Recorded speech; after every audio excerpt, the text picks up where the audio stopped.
आशीर्वाद बनाए रखिए, साथ कीजिए और अपने दोस्त के साथी को, अपने भाई को विजयी बनाइए।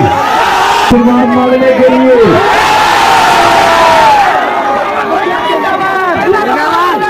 आपने अपने आशीर्वाद से पवन को गायक बना दिया, आपने अपने आशीर्वाद से पवन को नायक भी बना दिया।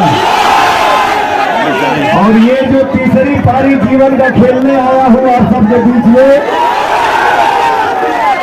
मुझे पूरा भरोसा है, मुझे पूरा विश्वास है कि बड़े बुजुर्ग और माता पिता के आशीर्वाद से, नौजवान भाइयों के साथ से आशीर्वाद देके आप सब अपने भाई को विजय बना रहे हो।